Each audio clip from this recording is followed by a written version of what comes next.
এটা তো আমাদেরই সরকার। এই সরকারকে আমরা সহযোগিতা করে আন্দোলন সংগ্রাম করার পর সহযোগিতা করে সবাই মিলে বসাইছি না। জাতীয় ঐক্যমত্যের ভিত্তিতে তো এই সরকার চলছে, আমরা তো সহযোগিতা করতেছি। আরো বেশি সতর্ক থাকতে হবে, আরো সতর্ক হতে হবে। প্রত্যেকটা উপদেষ্টা যারা রয়েছেন তারা যদি খুব অ্যালার্ট না হয়, খুব সতর্ক না হয়, দ্রুত হাসিনার বিচার ব্যবস্থা যদি না হয়, দৃশ্যমান যদি না হয়, ত্বরান্বিত যদি না হয়, তাড়াতাড়ি যদি না হয়, তাহলে দেশের মানুষ কিন্তু খুব কষ্ট পাবে, বিপদে পড়বে। আবার আরেকদিকে নির্বাচন করতে হবে। তাহলে নির্বাচন করতে হলে একদিকে নির্বাচনী রোডম্যাপ দিতে হবে, আরেকদিকে দ্রুত সংস্কারের কাজ করতে হবে। আমাদের এই বর্তমান অন্তর্বর্তীকালীন সরকারে তো বলেছে যে সংস্কার করতে 3 মাস লাগবে, 3 মাসের জায়গায় ধরে 6 মাস লাগবে। যাই হোক, এখনো হয় নাই, দৃশ্যমান হয় নাই।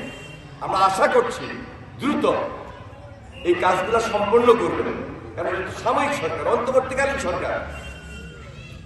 তাহলে সবাই মিলে যদি দেশটাকে আমরা ঐক্যের মধ্যে না নিয়ে যেতে পারি, সুদৃঢ় ঐক্যের উপর ভর যদি না করতে পারি, সুযোগ কিন্তু তারা নেবে।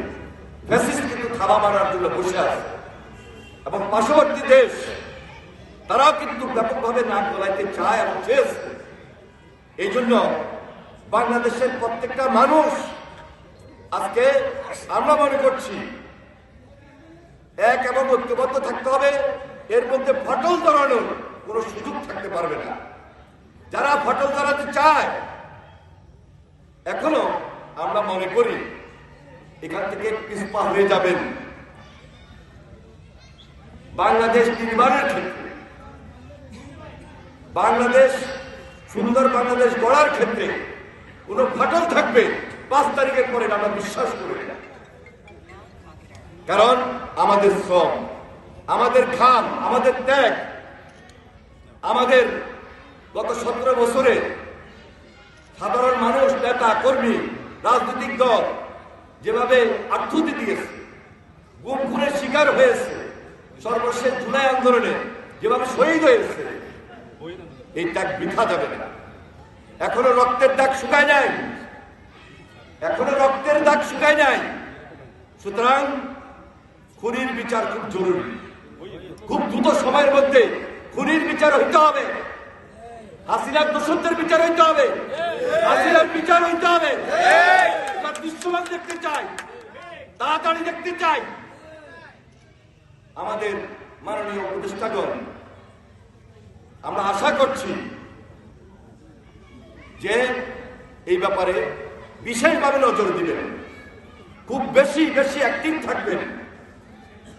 সময় বারবার আসবে না, সময় নষ্ট করা যাবে না। দেশের প্রয়োজনে, জাতির প্রয়োজনে আমরা আশা করছি যে আজকে আমাদের বাংলাদেশ জাতীয়তাবাদী দল